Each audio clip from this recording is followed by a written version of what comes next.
बिस्मिल्लाहिर्रहमानिर्रहीम। इस video lecture में हम most important most repeated English grammar के एमसीक्यूज डिस्कस करेंगे।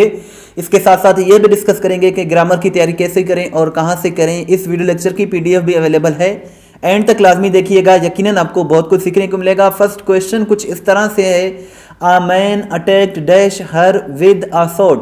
सो ये जो है एक प्रेपोजिशन के रिलेटेड क्वेश्चन है। सो ये इसमें किसी भी प्रेपोजिशन की ज़रूरत नहीं है। अटैक एक ऐसा वर्ब है जिसके बाद किसी भी प्रेपोजिशन की ज़रूरत नहीं होती है, जैसे कि ऑन यूज़ करते हैं बहुत से students.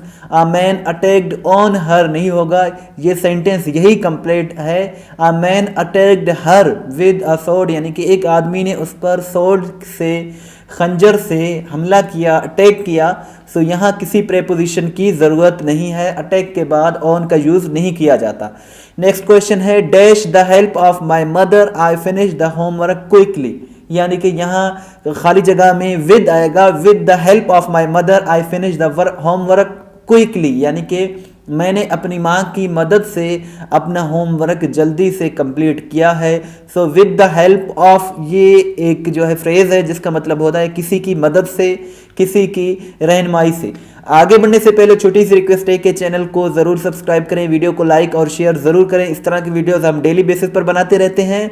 The security guard discovered a body dash the way to work. So यहाँ ऑन आएगा, ऑन द वे, ये एक फ्रेज है। ऑन द वे का मतलब होता है रास्ते में होना। सो द वे से पहले हम ऑन का यूज़ करते हैं। On the way, in the way का यूज़ नहीं कर सकते, अपॉन द वे भी नहीं, ऑन द वे करेक्ट है।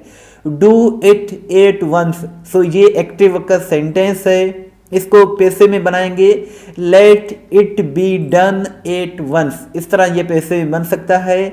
या फिर दूसरे तरीके से, यू आर आदर टू डू दिस, ये भी इस तरह से भी हो सकता है। सो ये एक्टिव और पैसिव का रिलेटेड क्वेश्चन है, और ये जो है एक आर्डर है। आर्डर के जो सेंटेंस होते हैं एक्टिव में बनाने के लिए उन्हें वर्ब प्लस ऑब्जेक्ट की ज़रूरत होती है, जबकि पैसिव में लेट से सेंटेंस शुरू होते हैं, लेट सब्जेक्ट बी, फिर वर्ब की हम थर्ड फॉर्म यूज़ करते हैं।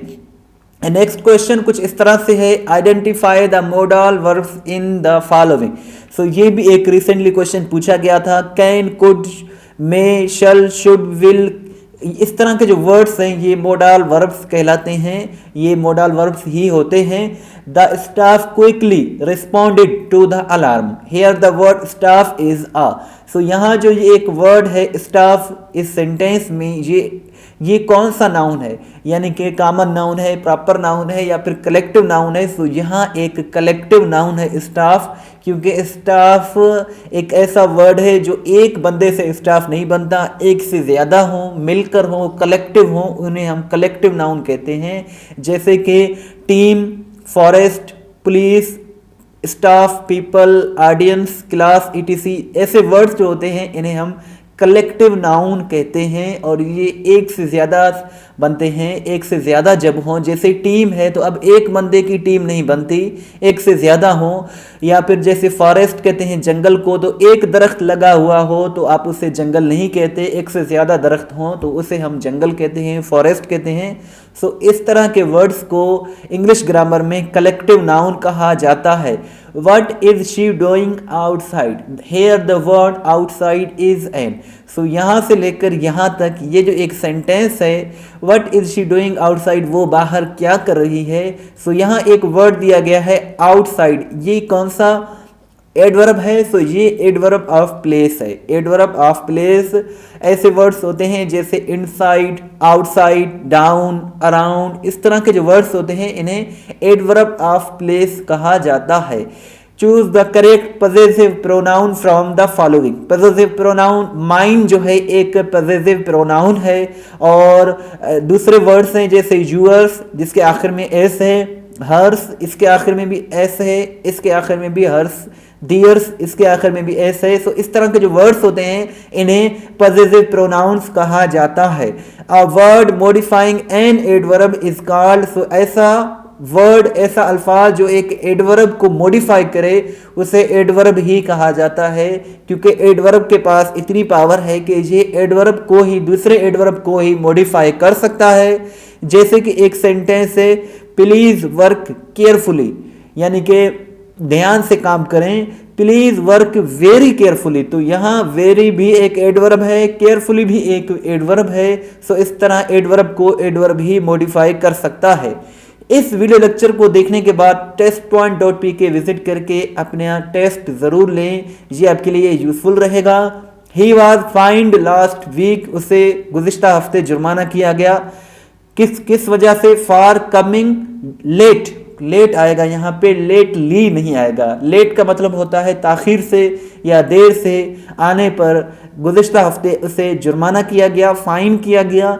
यहाँ बहुत से बच्चे गलती करते हैं, लेटली लगाते हैं। लेटली का मतलब होता है रिसेंटली, हाल ही में, लेकिन लेट का मतलब होता है ताखीर से या फिर देर से। द सिनोनियम ऑफ इनकोमियम, इनकोमियम का जो सिनोनियम है वो लाडेशन है। लाडेशन एक ऐसा वर्ड है जिसका मतलब होता है तारीफ, और इनकोमियम का भी मतलब होता है किसी की तारीफ, किसी की प्रेज। सो इस तरह जो है ये दोनों सिनोनियम्स हैं। State of recurring again and again, यानी कि ऐसा कुछ जो बार बार हो उसे पेरिनियल कहा जाता है। पेरिनियल का मतलब होता है जो लाजवाल हो, जो देर तक चले या फिर बार बार आए, उसे पेरिनियल कहा जाता है। Time and again means what? Time and again का मतलब होता है वेरी ऑफन, यानी कि अक्सर। सो यहाँ एक सेंटेंस भी दिया हुआ है, I have told you time and again, मैंने आपको अक्सर बताया है। To lock both doors before you leave, यानी कि जाने से पहले, जब आप जाएं तो उससे पहले दोनों दरवाजे हैं इनको लॉक करें। सो टाइम एंड अगेन का यहाँ यूज़ किया गया है। सो टाइम एंड अगेन का मतलब होता है वेरी ऑफन या अक्सर। द सिनोनियम ऑफ कॉम्प्लिकेटेड इज, अगर हम सिनोनियम ऑफ कॉम्प्लिकेटेड की बात करें तो इसका कॉम्प्लिकेटेड का सिनोनियम हो जाएगा कॉम्प्लेक्स। कॉम्प्लेक्स एक ऐसा वर्ड है जिसका मतलब होता है जिसको समझने में कुछ दुश्वारी हो, उसे कॉम्प्लेक्स कहते हैं। और कॉम्प्लिकेटेड भी उसे कहते हैं जिसको समझने में, अंडरस्टैंडिंग में थोड़ी डिफ़िकल्टी हो, या फिर जो कुछ ऐसी चीज़ जो पेचीदा हो उसे कॉम्प्लिकेटेड कहते हैं। और आपसे ये क्वेश्चन है कि कॉम्प्लेक्स का एंटोनियम क्या है? What is the antonym of complex? ये आप मुझे कमेंट सेक्शन में बताएं।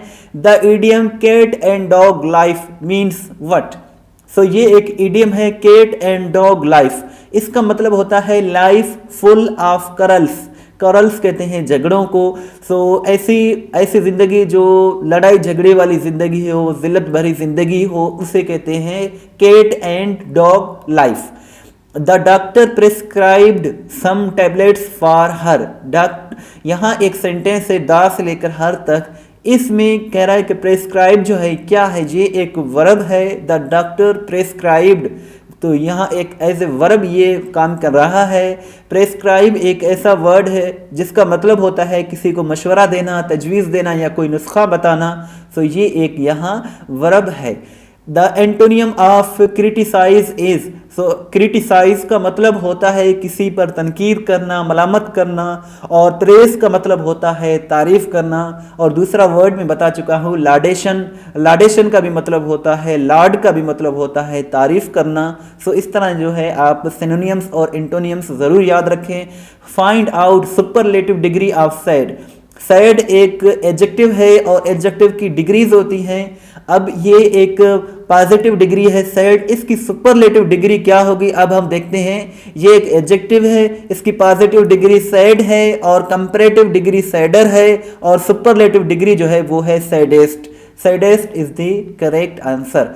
Imran dash cricket every day. So ये प्रेजेंट इंडेफिनिट टेंस जिसे फ़ेल हाल मुतल्लिक भी कहते हैं उसका सेंटेंस है। एवरी डे शो करता है कि कुछ ऐसा काम है जो हैबिचुअली होता है, जो डेली बेसिस पर होता है, होता रहता है। सो इस तरह के जो सेंटेंस होते हैं वो प्रेजेंट इंडेफिनिट टेंस में आते हैं, जो डेली बेसिस पर या फिर रेगुलरली होते हों उन्हें हम कहते हैं present indefinite tense. Imran practises cricket every day. She practises piano every day. So इस तरह जो है आप इनको प्रेजेंट इंडिफरेंट टेंस में यूज़ कर सकते हैं। ये एक सिंपल सेंटेंस है, और सिंपल सेंटेंस में जब ही शी इट या फिर सिंगुलर नेम आ जाए, जैसे ये इमरान सिंगुलर नेम है, तो वहाँ हम वर्ब के साथ एस HES या फिर IES का यूज़ करते हैं, इस तरह प्रैक्टिस के साथ हम S का ही यूज़ करेंगे। सो इस तरह प्रैक्टिसेस ये बन जाएगा। इमरान प्रैक्टिसेस क्रिकेट एवरीडे, यहाँ इसका करेक्ट आंसर हो जाएगा। Sadia could have money if she bought economical furniture, यहाँ पे इकोनॉमिकल क्यों आएगा? क्योंकि ये जो वर्ड है फर्नीचर, ये एक नाउन है और नाउन से पहले जो है हमें एडजेक्टिव की ज़रूरत होती है। जो इकोनॉमिकल जो है ये एक एडजेक्टिव है और नाउन से पहले हमें एडजेक्टिव की ज़रूरत पड़ती है। कट द ट्री एक्टिव का सेंटेंस है। अब इसको दो हम बना सकते हैं, you are ordered to cut the tree, so let the tree be cut. इस तरह से भी ये सेंटेंस बन सकता है। वैसे में ये इसमें एक ऑर्डर है, कट द ट्री, आप किसी को ऑर्डर दे रहे हैं। सो इस तरह के जो सेंटेंस होते हैं उन्हें हम एक्टिव वाइज में फर्स्ट फॉर्म ऑफ वर्ब फिर ऑब्जेक्ट लगाकर यूज़ करते हैं। इसके बाद अगर हम इसको पैसे में बनाएं तो सबसे पहले हम फर्स्ट फॉर्म ऑफ वर्ब नहीं यूज़ करते बल्कि यू आर यूज़ करते हैं। यू आर ऑर्डर्ड टू, फिर फर्स्ट फॉर्म ऑफ वर्ब, फिर हम ऑब्जेक्ट का यूज़ करते हैं। So come here, you are ordered to come here. Read the book, you are ordered to read the book. इस तरह से हम इनको पैसे में बना सकते हैं। You will not succeed dash you work hard, ये हार्ड है HARD। सो यहाँ अनलेस आएगा, you will not succeed unless you work hard. So आप उस वक़्त तक कामयाब नहीं होंगे जब तक आप मेहनत नहीं करेंगे। सो यहाँ अनलेस आएगा। अनलेस एक एडवर्ब है जिसका मतलब होता है जब तक। Is she eligible dash the post of manager. So eligible के बाद फॉर का यूज किया जाएगा, प्रेपोजिशन फॉर का। Is she eligible for the post of manager, क्या वो मैनेजर की पोस्ट के लिए अहल है? सो एलिजिबल फॉर का मतलब है किसी चीज के लिए अहल होना। There is also an outdoor seating dash of the hotel. So यहाँ आएगा in front of the hotel. In front of का मतलब होता है किसी चीज़ के सामने होना। इन फ्रंट ऑफ होटल का मतलब होता है होटल के सामने। इन फ्रंट ऑफ द बिल्डिंग का मतलब होता है बिल्डिंग के सामने। नेक्स्ट क्वेश्चन हमारे पास कुछ इस तरह से है, He was debarred dash attending the important session। सो यहाँ debarred from आएगा। debarred के बाद अक्सर जो है वो from का यूज़ किया जाता है। debarred का मतलब होता है prohibit करना, किसी को मना करना, किसी को रोकना। सो debarred from ही आएगा यहाँ। हर पेपर में आने वाले अंग्रेजी ग्रामर के सवालात हासिल करने के लिए गूगल पर सर्च करें testpoint.pk और इसके साथ साथ मज़ीद इस तरह के सवालात हासिल करने के लिए भी गूगल पर सर्च कर सकते हैं testpoint.pk और लिंक इसका डिस्क्रिप्शन में मौजूद है जहां आप अपना टेस्ट भी ले सकते हैं। और इसके साथ साथ अगर आप हमें व्हाट्सएप के स्टेटस में फॉलो करना चाहते हैं तो आप इन इंस्ट्रक्शंस को फॉलो करें। Thanks for watching. इस वीडियो लेक्चर की जो PDF है वो भी अवेलेबल है। Thanks for watching. दुआ में याद रखिएगा। अल्लाह हाफिज़।